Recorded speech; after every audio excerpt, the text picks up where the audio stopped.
إن الحمد لله نحمده ونستعينه ونستغفره ونعوذ بالله من شرور أنفسنا ومن سيئات أعمالنا من يهده الله فلا مضل له ومن يضلله فلا هادي له وأشهد أن لا إله إلا الله وحده لا شريك له وأشهد أن محمدا عبده ورسوله يا أيها الذين آمنوا اتقوا الله حق تقاته ولا تموتن إلا وأنتم مسلمون يا أيها الناس اتقوا ربكم الذي خلقكم من نفس واحدة وخلق منها زوجها وبث منهما رجالا كثيرا ونساء واتقوا الله الذي تساءلون به والأرحام إن الله كان عليكم رقيبا يا أيها الذين آمنوا اتقوا الله وقولوا قولا سديدا يصلح لكم أعمالكم ويغفر لكم ذنوبكم ومن يطع الله ورسوله فقد فاز فوزا عظيما أما بعد فإن خير الحديث كتاب الله وخير الهدي هدي محمد صلى الله عليه وسلم وشر الأمور محدثاتها وكل محدثة بدعة وكل بدعة ضلالة وكل ضلالة في النار قال الله عز وجل ولقد آتيناك سبعا من المثاني والقرآن العظيم கண்ணியத்திற்குரிய சகோதர சகோதரிகளே, மஸ்னூன் ஹுத்துபாவிற்கு பிறகு ஹிஜ்ர் அத்தியாயத்தின் ஒரு வசனத்தை நான் படித்தேன். அந்த வசனத்தில் அல்லாஹ் சுப்ஹானஹு வ தஆலா கூறுகிறான், நபிகள் நாயகம் ஸல்லல்லாஹு அலைஹி வஸல்லம் அவர்களை பார்த்து, وَلَقَدْ آتَيْنَاكَ سَبْعًا مِنَ الْمَثَانِي وَالْقُرْآنَ الْعَظِيمِ. நபியே, நிச்சயமாக நாம் உங்களுக்கு திரும்ப திரும்ப ஓதக்கூடிய 7 வசனங்கள் ஆகிய ஃபாத்திஹா சூராவையும் மேலும் இந்த மகத்தான குர்ஆனையும் அலிஃப் லாம் மீமிலிருந்து ஆரம்பித்து நாஸ் வரை உள்ள அந்த மகத்தான குர்ஆனையும் நாம் உங்களுக்கு வழங்கி இருக்கிறோம். எனவே ஃபலா தமுத்தன்ன ஐனைக இலா மா மத்தஅனா பிஹி, இந்த மக்களுக்கு, இறை நிராகரிப்பாளர்களுக்கு நாம் வழங்கி இருக்கக்கூடிய சுகங்களை நோக்கி நீங்கள் பார்வையை நீட்டாதீர். அந்த சுகம் நமக்கு கிடைக்கவில்லையே என்கிற அந்த ஒரு கவலையோடு அவர்களுக்கு நாம் கொடுத்த நிஅமத்துகள், அருட்கொடைகள், அந்த சுகம், அதை நோக்கி நீங்கள் பார்க்க வேண்டாம் என்று அல்லாஹ் சுப்ஹானஹு வ தஆலா சொல்கிறான். நபிகள் நாயகம் ஸல்லல்லாஹு அலைஹி வஸல்லம் அவர்களும் சஹாபா பெருமக்களும் மக்கத்து வாழ்க்கையிலே இஸ்லாத்தை நோக்கி மக்களை அழைத்து வந்த பொழுது, சிலை வணக்கத்திற்கு எதிராக செயல்பட்ட பொழுது, அழைப்பு பணியில் ஈடுபட்ட பொழுது நிறைய எதிர்ப்புகள் வந்தது. எந்த அளவிற்கு என்று சொன்னால், நபிகள் நாயகம் ஸல்லல்லாஹு அலைஹி வஸல்லம் அவர்களை கொன்றுவிட வேண்டும் என்று அவர்கள் சதி செய்த பொழுதுதான் அல்லாஹ் சுப்ஹானஹு வ தஆலா நபி ஸல்லல்லாஹு அலைஹி வஸல்லம் அவர்களுக்கு மதீனா நீங்கள் ஹிஜ்ரத் செய்து விடுங்கள் என்று கட்டளையிட்டார். எனவே பிறந்து வாழ்ந்த சொந்த ஊராக இருந்தாலும் அந்த ஊரை அதிகமாக நேசிக்கக்கூடிய ஒரு நிலையில் ரசூல் அவர்கள் இருந்திருந்தாலும் ஹிஜ்ரத் செய்ய வேண்டிய ஒரு கட்டாயம் இருந்தது, நெருக்கடி இருந்தது. எனவே ரசூல் அவர்கள் மக்காவை விட்டு வெளியேறிவிட்டார். சஹாபா பெருமக்கள் வெளியினார்கள். மதீனா சென்ற பிறகும் என்ன ஆனது? மக்கத்து காஃபிர்களோடு தொடர்ந்து போர் புரிய வேண்டிய ஒரு சூழ்நிலை. பத்ர் போருக்கு பின்னால் உஹது போர், அதற்கு பிறகு அகல் யுத்தம், ஹந்தக் போர் என்று தொடர்ந்து ஒவ்வொரு வருடமும் போர் புரிய வேண்டிய நிர்பந்தமும் இருந்தது. எனவே யோசித்து பாருங்கள், ரசூல் சஹாபாக்கள் மக்காவிலே தனக்கு சொந்தமான எவ்வளவு பொருளாதாரத்தை விட்டு வந்திருப்பார்கள் ஹிஜ்ரத் செய்யும் பொழுது. சொந்த ஊர், அங்கு வீடு இருக்கலாம், வியாபாரம் இருந்திருக்கலாம், அவர்களுக்கு பல சொத்துகள் இருந்திருக்கலாம். அதையெல்லாம் தூக்கிவிட்டு மதீனா போக முடியாதே. அனைத்தையும் விட்டுவிட்டு ஹிஜ்ரத் செய்வதுதானே அந்த மகத்தான ஹிஜ்ரத் என்கிற வணக்கம். எனவே அந்த பொருளாதாரத்தை எல்லாம் விட்டு வந்தவர்கள் ரசூலும் முஹாஜிர் சஹாபா பெருமக்களும். எனவே ஏற்கனவே பொருளாதார ரீதியாக இந்த உலகத்திலே ஒரு பெரிய இழப்பு முஹாஜிர் சஹாபா பெருமக்களுக்கு. மார்க்க ரீதியாக இழப்பு கிடையாது. ஹிஜ்ரத் என்கிற மகத்தான ஒரு இபாதத்தை அவர்கள் செய்திருக்கிறார்கள். உலக ரீதியாக பார்த்தால் பொருளாதாரத்தை எல்லாம் விட்டு வந்திருக்கிறார்கள். சரி, மதீனா வந்த பிறகு என்னாச்சு? மதீனாவில் இருக்கக்கூடிய சஹாபாக்கள், அன்சார் சஹாபாக்கள், அவர்கள் இந்த முஹாஜிர் சஹாபா பெருமக்களை அரவணைக்க வேண்டிய, உதவி செய்ய வேண்டிய ஒரு சூழ்நிலையில் இருந்தார்கள். எனவே அவர்களுடைய பொருளாதாரம் என்னானது?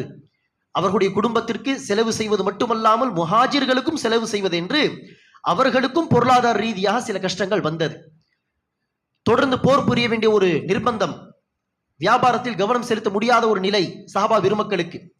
இனி அப்படிப்பட்ட காலத்தில் தான் காஃபிர்கள் முஸ்லிம்கள் விட்டு சென்ற, முஹாஜிர்கள் விட்டு சென்ற பொருளாதாரத்தை எல்லாம் அபகரித்துக் கொண்டார்கள்.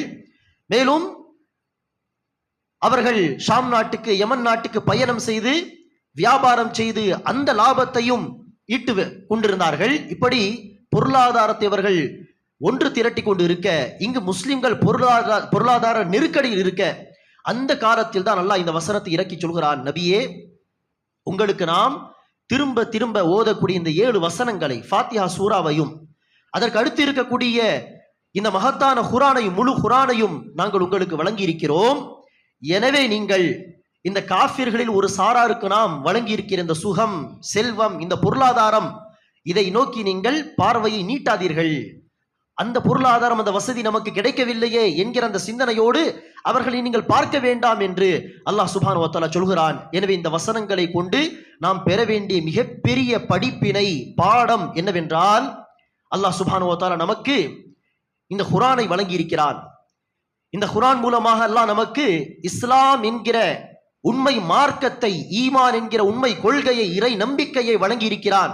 இதுதான் மிகப்பெரிய செல்வம், இதுதான் மிகப்பெரிய சொத்து. உலக மக்களுக்கு, உலக மக்களில் ஒரு சாராருக்கு அல்லாஹ் சுப்ஹானஹு வ தஆலா கோடிக்கணக்கிலே அல்லாஹ் அவர்களில் சிலருக்கு நிறைய வசதி வாய்ப்புகள், அருட்கொடைகள், நிஅமத்துகள் என்று கொடுத்திருந்தாலும் அதை நாம் எப்படி பார்க்க தேவையில்லை.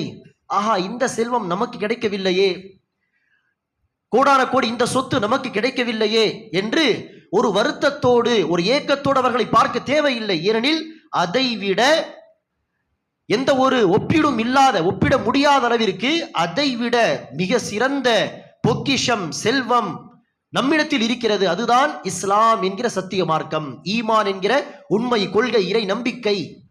இதை அடைந்த பிறகு வேறு ஏதாவது சொத்து, செல்வம் நமக்கு தேவையா? யோசித்து பாருங்கள். சொர்க்கத்தில் நுழைவதற்கான சாவி இந்த இஸ்லாமிய மார்க்கம், சொர்க்கத்தில் நுழைவதற்கான சாவிதான் இந்த ஈமான் என்கிற உண்மை கொள்கை.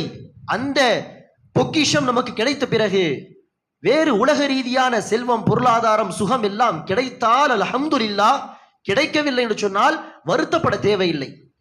கிடைக்கவில்லையே என்று வருத்தப்படும் அளவிற்கு அல்லாஹ் அதற்கு மதிப்பு கொடுக்கவில்லை. நபி ஸல்லல்லாஹு அலைஹி வஸல்லம் அவர்கள் சொல்கிறார்கள் ஹதீஸிலே, லவ் கானத் துன்யா தஅதிலு இன்தல்லாஹி ஜனாஹ பஊதத்தின் மா ஸகா காஃபிரன் மின்ஹா ஷுர்பத மா. அல்லாஹ்வுடைய பார்வையில் இந்த உலக வாழ்க்கையின் மதிப்பு ஒரு கொசுவின் ரெக்கைக்கு சமமாக இருந்திருந்தாலும் அல்லாஹ் சுப்ஹானஹு வ தஆலா இந்த உலக வாழ்க்கையில் ஒரு காஃபிருக்கு ஒரு முடக்கு தண்ணீர் கூட கொடுத்திருக்க மாட்டான். காஃபிர்களுக்கு, இறை நிராகரிப்பாளர்கள், அல்லாஹ்வை மறுக்கக்கூடியவர்கள், அவர்களுக்கு அல்லாஹ் சுப்ஹானஹு வ தஆலா இந்த உலக வாழ்க்கையின் ஒரு சுகமாகிய ஒரு முடக்கு தண்ணீர், அதை கூட அல்லாஹ் கொடுத்திருக்க மாட்டான். இந்த உலக வாழ்க்கையின் மதிப்பு அல்லாஹ்வுடைய பார்வையில் ஒரு கொசுவின் ரெக்கைக்கு ஈடாக இருந்திருந்தால். ஆனால் அப்படியே இருக்கிறார்கள் காஃபிர்கள்? இல்லையே. பணக்கார மனிதர்கள் என்று பட்டியலை பார்த்தால் காஃபிர்கள் தான் ஆரம்பத்தில் வருவார்கள், அடுத்துதான் முஸ்லிம்கள் வருவார்கள். உலக பணக்காரர்கள் என்று பார்க்கும் பொழுது, எனவே அல்லாஹ் சுப்ஹானஹு வ தஆலா கணக்கில்லாத செல்வத்தை, சுகத்தை இந்த காஃபிர்களுக்கு வழங்கி இருக்கிறான். என்ன அர்த்தம்? அல்லாஹ்வுடைய பார்வையில் இந்த உலக வாழ்க்கைக்கு ஒரு கொசுவின் ரெக்கைக்கு ஈடாக கூட மதிப்பில்லை. ஏன் அப்படி இருக்க இந்த உலக வாழ்க்கையின் சுகம், ஹலாலான வழி நமக்கு கிடைத்தால் அல்ஹம்துலில்லாஹ் என்று சொல்லி அல்லாஹ்வுக்கு நன்றி செலுத்த வேண்டும். தன்னுடைய வணக்க வழிபாடுகளை கொண்டு, நன்மைகளை கொண்டு, தீமைகளை தவிர்ப்பதை கொண்டு. கிடைக்கவில்லை என்று சொன்னால் வருத்தப்பட வேண்டிய அவசியம் இல்லை. வருத்தப்படும் அளவிற்கு இந்த உலக வாழ்க்கையின் ஆசாபாசங்களுக்கு, உலக வாழ்க்கையின் சுகத்துக்கு மதிப்பில்லை. எனவேதான் அன்பானவர்களே, நபிகள் நாயகம் ஸல்லல்லாஹு அலைஹி வஸல்லம் அவர்கள் பல ஹதீஸ்களிலே, பல ஆதாரங்களிலே உலக வாழ்க்கை மதிப்பென்ன, மறுமை வாழ்க்கை மதிப்பென்ன என்பதை அழகாக நமக்கு எடுத்து சொல்லி இருக்கிறார்கள். ஒரு ஹதீஸிலே ரசூல் ஸல்லல்லாஹு அலைஹி வஸல்லம் அவர்கள் குறிப்பிடுகிறார், லமௌதிஉ ஸௌத்தின் ஃபில் ஜன்னதி கைரும் மினத் துன்யா வ மா ஃபீஹா. சொர்க்கத்தில் ஒரு கசை அளவுக்கு உள்ள இடம், ஒரு கசையை அப்படி சுத்தி வைத்தால் எவ்வளவு இடம் இருக்கும், அந்த அளவுக்கு இடமானது கைரும் மினத் துன்யா வ மா ஃபீஹா. உலகத்தை விட, உலகத்தில் உள்ள அனைத்து அருட்கொடைகளை விட சொர்க்கத்தின் ஒரு கசை அளவுக்கு இடமானது மிக சிறந்தது என்று நபி ஸல்லல்லாஹு அலைஹி வஸல்லம் அவர்கள் சொன்னார்கள். ஃபஜர் தொழுகைக்கு முன்பாக நாம் தொழக்கூடிய 2 ரக்காத் சுன்னத் பற்றி ரசூல் அவர்கள் சொன்ன ஹதீஸ் என்ன? ஃபஜர் தொழுகை கடமையான தொழுகை பற்றி கூட சொல்லவில்லை. கடமையான தொழுகைக்கு முன்பாக தொழக்கூடிய முன் சுன்னத் 2 ரக்காத். அந்த சுன்னத்தான தொழுகை பற்றி ரசூல் அவர்கள் சொன்னார்கள், கைரும் மினத் துன்யா வ மா ஃபீஹா. அந்த 2 ரக்காத் உலகத்தை விட, உலகத்தில் உள்ள அத்தனை விஷயங்களை விட சிறந்தது. அப்படி இருக்க ஃபஜர் தொழுகை 2 ரக்காத்துடைய சிறப்பு என்னவாக இருக்கும்? அசர் தொழுகை பற்றி ரசூல் அவர்கள் சொன்னார்கள், எவன் ஒருவன் அசர் தொழுகை ஒரே நேரத்தில் தொழாமல் விட்டு விடுகிறானோ ஃபகஅன்னமா உத்திர அஹ்லுஹு வ மாலுஹு, அவனுடைய குடும்பத்தினர்கள், அவனுடைய பொருளாதாரம் அனைத்தையும் இழந்து விட்டவனுக்கு அவன் சமம் என்று நபி ஸல்லல்லாஹு அலைஹி வஸல்லம் சொன்னார்கள். கற்பனை செய்து பாருங்கள், ஒருவர் இருக்கிறார், அவருக்கு மனைவி மக்கள் என்று ஒரு நல்ல குடும்பம், ஒரு நல்ல ஃபேமிலி, சந்தோஷமான ஒரு வாழ்க்கை. சரி, பொருளாதார ரீதியாக நல்ல வீடு, சொந்த வீடு, பொருளாதாரம், வியாபாரம் எல்லாமே உண்டு, நல்ல சுகமான ஒரு வாழ்க்கை வாழ்ந்து கொண்டிருக்கிறார். அப்படிப்பட்டவருடைய வாழ்க்கையில் ஒரு பெரிய சோதனை வருகிறது, ஒரு பூகம்பம், நிலநடுக்கம். அதில் குடும்பத்தினர்கள் அத்தனை பேரும், இவரை தவிர மனைவி மக்கள் எல்லோரும் இறந்து விட்டார்கள். இருந்த வீடு, வியாபாரம் எல்லாமே நாசமாக போய்விட்டது.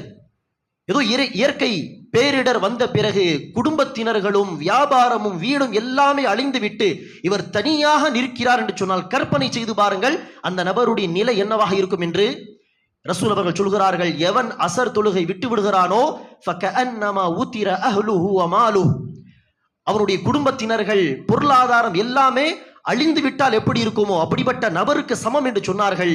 என்ன அர்த்தம்?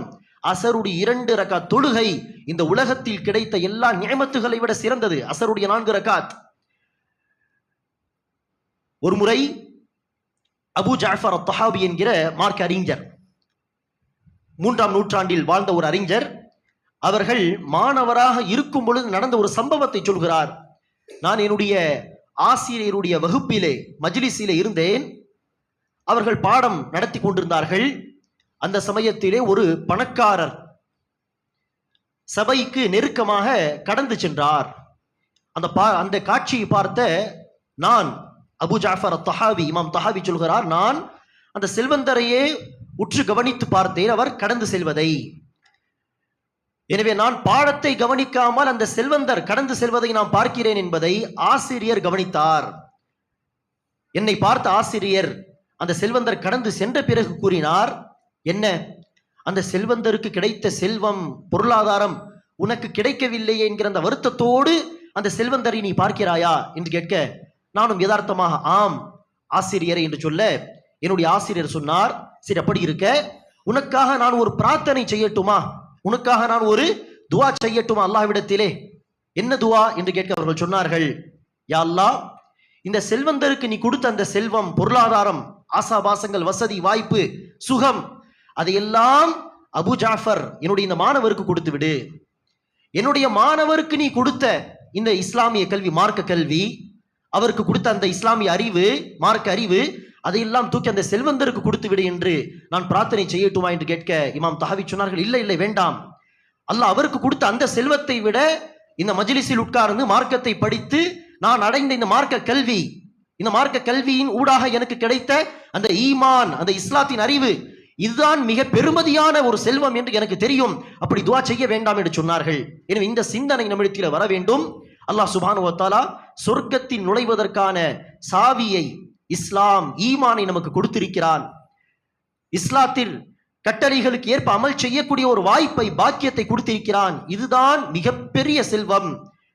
இந்த உலகத்தில் வாழக்கூடிய மிகப்பெரிய செல்வந்தர்கள், அது உலக அளவில் இருக்கக்கூடிய பணக்காரர்களாக இருக்கட்டும் அல்லது இந்தியாவில் இருக்கக்கூடிய மிகப்பெரிய பணக்காரர், சில மாதங்கள் முன்பு அவருடைய வீட்டில் ஒரு திருமணம், நீங்களும் பார்த்து இருக்கலாம், செய்திகள் பரவலாக வந்தது. அந்த திருமணத்தில் 1000 கோடி அல்லது எவ்வளவோ கோடிக்கணக்கான காசை செலவு செய்தார்கள்.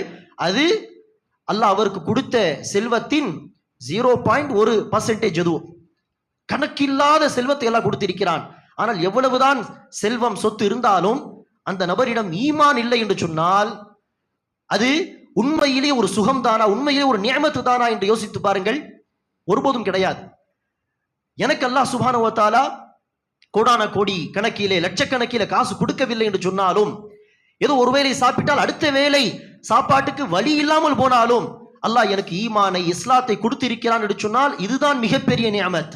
நபிகள் நாயகம் ஸல்லல்லாஹு அலைஹி வஸல்லம் அவர்கள் இறை தூதர், ஹாத்தமுன் நபியின் இறுதி தூதராக இருக்கிறார், இமாமுல் முர்சலீன் நபி, எல்லா நபிமார்களுக்கு இமாமாக தலைவராக இருந்திருக்கிறார், ஹைருல் பஷர் மனிதர்களில் மிக சிறந்த படைப்பாக இருந்திருக்கிறார். ஆனால் ரசூல் அவர்கள் என்ன செய்வார்கள்? 2 நாள் தொடர்ந்து சாப்பிட்டால் 3வது நாள் சாப்பிடுவதற்கு வழி இருக்காது. வறுமை, ரசூல் அவர்களாக தேர்ந்தெடுத்து கொண்ட வறுமை, வேறு வழி இல்லாமல் இல்லை, ரசூலாக தேர்ந்தெடுத்த வாழ்க்கை அது. 2 நாள் அடுப்பு எரிந்தால் 3வது நாள் ரசூலுடைய வீட்டில் அடுப்பு எரியாது. சில சமயம் ரசூல் அவர்கள் வீட்டுக்கு வருவார்கள், சாப்பிட ஏதாவது உண்டா என்று கேட்க யாராவது மனைவி சொல்வார்கள், இல்லை யா ரசூலுல்லாஹ் வீட்டில் எதுவும் இல்லை. சரி, அப்படி இருக்கு, நான் இன்று நோன்பு நோற்றுக் கொள்கிறேன் என்று சொல்வார்கள். எனவே வறுமையோடு வாழ்ந்தாலும் ஈமான் இஸ்லாம் கிடைத்தால் அதுதான் மிகப்பெரிய சுகம், மிகப்பெரிய செல்வம். கோடான கோடி கணக்கில் அல்லாஹ் செல்வத்தை கொடுத்திருந்தாலும் ஈமான் இஸ்லாம் கிடைக்கவில்லை என்று சொன்னால் அது மிகப்பெரிய கைசேதம் என்பதை நாம் புரிந்து கொள்ள வேண்டும். அந்த அடிப்படையில் அன்பானவர்களே, உலக வாழ்க்கையின் சுகம் உண்மையிலேயே அது சுகம் அல்ல. உலக வாழ்க்கையில் ஒரு நபருக்கு வரக்கூடிய கஷ்டம் அது உண்மையில் கஷ்டம் அல்ல. உண்மையான சுகம் என்று சொன்னால் அது சொர்க்கத்தில் கிடைக்கக்கூடிய சுகம்தான். உண்மையான கைசேதம் நஷ்டம் என்று சொன்னால் அது நரகத்தில் உள்ள நஷ்டம்தான். எனவேதான் நபி ஸல்லல்லாஹு அலைஹி வஸல்லம் அவர்கள் ஒரு ஹதீஸில் சொன்னார்கள், சஹீ முஸ்லிமிலே பதிவு செய்யப்பட்ட செய்தி, இந்த உலக வாழ்க்கையில் எந்த ஒரு சுகத்தையும் பெரிய அளவுக்கு சுகம் என்று சொல்லும் அளவிற்கு ஒரு சுகத்தை காணாத, சுவைத்து பார்க்காத ஒரு இறை விசுவாசியை வாழ்க்கை முழுவதும் கஷ்டங்கள், சோதனைகள், முசீபத்துகள் என்று வாழ்ந்திருப்பார். சொல்லும் அளவிற்கு ஒரு பெரிய சுகத்தை அனுபவித்திருக்க மாட்டார். அப்படிப்பட்ட ஒரு இறை விசுவாசி அல்லாஹ் சுப்ஹானஹு வ தஆலா நாளை மறுமை நாளில் அழைத்து சொர்க்கத்தில் அனுப்புவான். சொர்க்கத்தில் அனுப்பிவிட்டு உடனே சில நொடிகளுக்கு அடுத்து அல்லாஹ் சுப்ஹானஹு வ தஆலா உடனே அவர்களை வெளியே அழைத்து கேட்பான், நீங்கள் கஷ்டத்தை பார்த்திருக்கிறீர்களா என்று கேட்க அந்த சொர்க்கவாசி சொல்வார்கள், என்ன கஷ்டம்? எனக்கு கஷ்டம் என்றால் என்ன என்று தெரியாது. சொர்க்கத்தை சில வினாடிகள் பார்த்த அவர், சொர்க்கத்தின் சுகத்தை சுவைத்த அவர் வாழ்நாள் முழுவதும் இந்த உலக வாழ்க்கையில் சந்தித்த முசீபத்துகளை எல்லாம் மறந்து விடுவார். அதற்கு அப்படி நேர்மாறாக அல்லாஹ் சுப்ஹானஹு வ தஆலா உலக வாழ்க்கையில் கஷ்டம் என்று சொல்லும் அளவிற்கு ஒரு பெரிய முசீபத்தை, ஒரு கவலையை, ஒரு கஷ்டத்தை சந்திக்காத இறை மறுப்பாளர் ஒருவரை, காஃபிரை அல்லாஹ் சுப்ஹானஹு வ தஆலா அழைத்து, உலக வாழ்க்கையில் சுகமாக வாழ்ந்தவர், சொகுசு வாழ்க்கை வாழ்ந்தவர், வசதி வாய்ப்போடு வாழ்ந்தவர், அல்லாஹ் அழைத்து நரகத்தில் அனுப்பி சில வினாடிகள் இருக்க செய்து உடனே வெளியே அழைத்து அல்லாஹ் சுப்ஹானஹு வ தஆலா கேட்பான், நீ சுகத்தை கண்டிருக்கிறாயா என்று கேட்க, என்னது சுகமா? சுகம் செல்வம் என்று சொன்னால் எனக்கு என்ன என்று தெரியாது. நரக வேதனையை சில வினாடிகள் சுவைத்தவர் உலக வாழ்க்கையின் அத்தனை சுகங்களையும் மறந்து விடுவார். அந்த சொர்க்கவாசி சொர்க்கத்தின் சுகத்தை சில வினாடிகளுக்கு பார்த்துவிட்டு உலக வாழ்க்கையின் அத்தனை முசீபத்துகளையும் கவலைகளையும் மறந்து விடுவார் என்று சொன்னால், சுருக்கமாக சொல்வதாக இருந்தால் என்ன பொருள்? உலக வாழ்க்கையின் சுகம் சுகம் அல்ல, உலக வாழ்க்கை நஷ்டம் நஷ்டமும் அல்ல. எல்லாமே தற்காலிகமான விஷயங்கள். உண்மையான சுகம் என்று சொன்னால் அது சொர்க்கத்தில் கிடைக்கக்கூடிய நிரந்தர சுகம். உண்மையான கைசேதம், நஷ்டம், கவலை, முசீபத் என்று சொன்னால் அது நரகத்தில் இருக்கக்கூடிய அந்த நிரந்தர முசீபத்து தான், வேதனை தான்.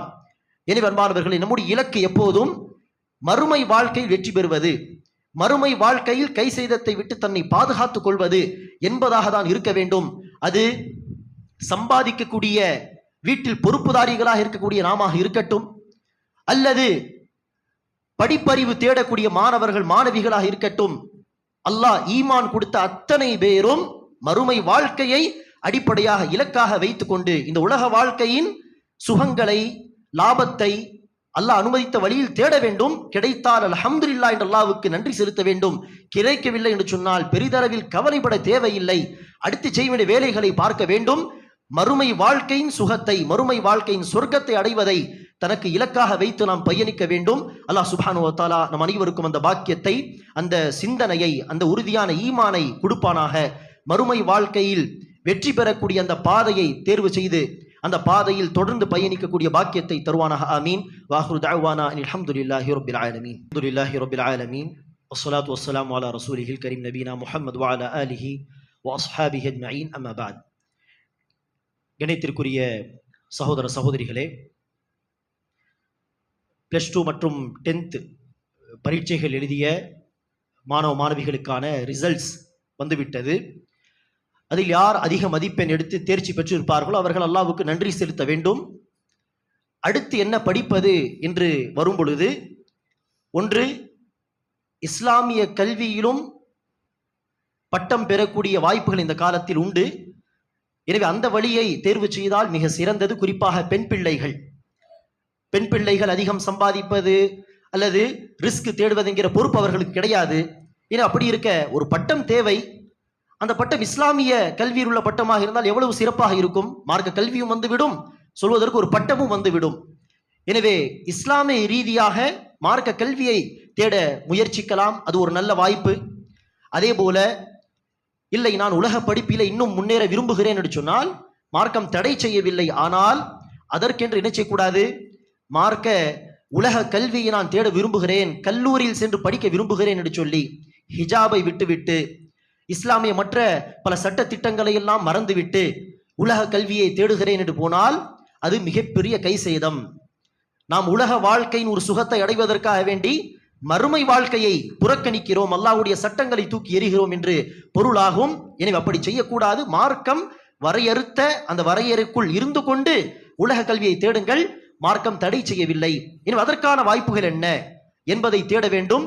அதிலும் மிக முக்கியமாக ஒரு விஷயத்தை என்ன கவனத்தில் கொள்ள வேண்டும் என்று சொன்னால், மாணவ மாணவிகள் சில இலக்குகளை தனக்காக வைத்திருப்பார்கள். நான் இந்த படிப்பை படிப்பேன்.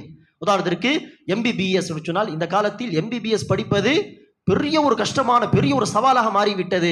அதற்கு பின்னால் எதிரிகளுடைய சூழ்ச்சிகளும் உண்டு. சில குறிப்பிட்ட சாரார் மட்டுமே அந்த படிப்பை படித்து முன்னேற வேண்டும், மற்ற தரப்பினர்கள் எல்லாம் அந்த ஃபீல்டில் வரக்கூடாது என்கிற சூழ்ச்சி உண்டு. அப்படி இருக்க அல்லாஹ் வாய்ப்பு அளித்தால் அல்ஹம்துலில்லாஹ். ஆனால் அந்த வாய்ப்பு கிடைக்காமல் போனால் என்ன செய்யக்கூடாது, அதை குறித்து அதிகமாக யோசிப்பதோ கவலைப்படுவதோ டிப்ரெஸ் ஆகுவதோ என்றெல்லாம் செய்ய தேவையில்லை. அல்லாஹ் வாய்ப்பு கொடுத்தால் அல்ஹம்துலில்லாஹ், மக்களுக்கு சேவை செய்யலாம். அதை படித்த பிறகு வாய்ப்பு கிடைக்கவில்லை என்று சொன்னால், முயற்சி எல்லாம் செய்து விட்டோம் ஆனால் வாய்ப்பு கிடைக்கவில்லை என்று சொன்னால் அதை குறித்து அதிகம் கவலைப்பட தேவையில்லை. அல்லாஹ் மக்களுக்கு சேவை செய்யக்கூடிய பல வழிகளை ஏற்படுத்தி இருக்கிறான். அதை குறித்து நாம் யோசிக்க வேண்டும், அந்த வழிகளை தேட வேண்டும்.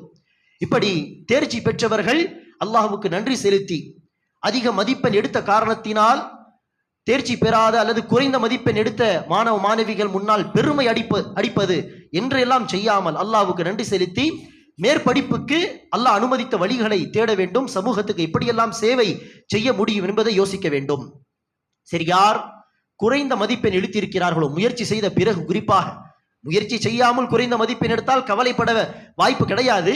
ஆனால் முயற்சி செய்த பிறகும் எதிர்பார்த்த அளவுக்கு மதிப்பெண் வரவில்லை என்று சொன்னால் அந்த மாணவ மாணவிகள் அதிகம் கவலைப்படக்கூடாது. மாறாக அல்லாஹ் விதியில் இதுதான் எழுதியிருந்தான் என்று அல்லாஹ்வுடைய விதியை உறுதியாக நம்ப வேண்டும்.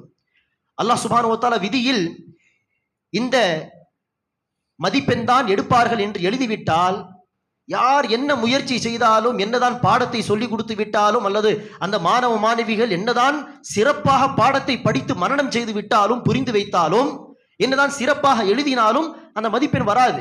அல்லாஹ் விதியில் என்ன எழுதினானோ அதுதான் வரும். நபிகள் நாயகம் இப்னு அப்பாஸை பார்த்து சொன்னார்கள், மகனே, சிறுவனே, புரிந்து கொள், உலக மக்களே ஒன்று சேர்ந்து உனக்கு நன்மை செய்ய வேண்டும் என்று நாடிவிட்டாலும் அல்லாஹ் எவ்வளவு நன்மை எழுதிவிட்டானோ விதியிலே அவ்வளவுதான் நன்மை செய்ய முடியும். அதை தாண்டி அவர்கள் நன்மை செய்ய முடியாது. உலக மக்களே ஒன்று கூடி உனக்கு தீங்கிழைக்க வேண்டும் என்று நாடிவிட்டாலும் அல்லாஹ் உன்னுடைய விதியில் எவ்வளவு தீங்கு எழுதிவிட்டானோ, தீமை எழுதிவிட்டானோ அவ்வளவுதான் தீங்கிழைக்க முடியுமே தவிர அதை தாண்டி அவர்கள் ஒன்றும் செய்ய முடியாது. எனவே நன்மையாக இருந்தாலும் சரி, தீமையாக இருந்தாலும் சரி, அல்லாஹ் எவ்வளவு எழுதினானோ அதுதான் வந்து சேருமே தவிர அதை தாண்டி என்ன செய்ய முடியாது, லாபத்தை அடைய முடியாது, சுகத்தை அடைய முடியாது. எனவே அல்லாஹ் விதியில் இவ்வளவுதான் எழுதினான் என்பதை பொருந்தி கொண்டு பொறுமையாக இருந்து அடுத்த கட்டத்தில் என்ன செய்யலாம், என்ன வாய்ப்புகள் இருக்கிறது என்று பார்க்க வேண்டும். ஆனால் சில மாணவ மாணவிகள், பொதுவாக முஸ்லிம் மாணவ மாணவிகள் அப்படி செய்ய மாட்டார்கள். ஆனால் சில மாணவ மாணவிகள் எதிர்பார்த்த அளவுக்கு மதிப்பெண் வராவிட்டால் அல்லது தோல்வி அடைந்து விட்டால் சூசைட் செய்யும் அளவிற்கு, நவுது பில்லாஹ், தன்னையே மாய்த்து கொள்ளும் அளவிற்கு ஒரு தவறான முடிவை எடுத்து விடுகிறார்கள். இப்படி ஒருபோதும் யோசிக்க கூடாது, கவலைப்படக்கூடாது. சொல்ல போனால் அல்லாஹ் கொடுத்தவரை அல்ஹம்துலில்லாஹ், அடுத்து செய்ய வேண்டிய விஷயங்களை செய்யலாம். குறிப்பாக இது உலகம் சார்ந்த ஒரு விஷயத்திலே கிடைத்த ஒரு தோல்வி அல்லது எதிர்பார்த்த அளவுக்கு கிடைக்காத ஒரு விஷயம். மற்றபடி இது மார்க்க ரீதியாக மறுமை வாழ்க்கை சம்பந்தப்பட்ட தோல்வி கிடையாது. உண்மையான வெற்றியும் உண்மையான தோல்வியும் அந்த மறுமை வாழ்க்கையில் தான் இருக்கிறது என்பதை கவனத்தில் கொண்டு மார்க்க கல்வியை தேடுவது, அல்லாஹ்வின் பொருத்தத்தை அடைவதற்கான முயற்சிகளில் ஈடுபடுவது என்று மறுமை வாழ்க்கை இலக்காக வைத்து உலக வாழ்க்கையில் கிடைத்த சுகம் வரை அல்ஹம்துலில்லாஹ் என்று சொல்லிவிட்டு எந்த சுகம் கிடைக்கவில்லை, எதிர்பார்த்தது கிடைக்கவில்லை, அங்கு பொறுமையை கடைபிடிக்க வேண்டும். அல்லாஹ் சுப்ஹானஹு வ தஆலா நம்முடைய பிள்ளைகளுக்கு, மாணவ மாணவிகளுக்கு சரியாக யோசிக்கக்கூடிய தன்மையை தருவானாக. உலக வாழ்க்கையில் அல்லாஹ் அனுமதித்த வழிகளில் முன்னேறக்கூடிய வாய்ப்புகளை அல்லாஹ் சுப்ஹானஹு வ தஆலா அவர்களுக்கு வழங்குவானாக. அந்த வழிகளை அல்லாஹ் அவர்களுக்கு லேசாக்கி தருவானாக.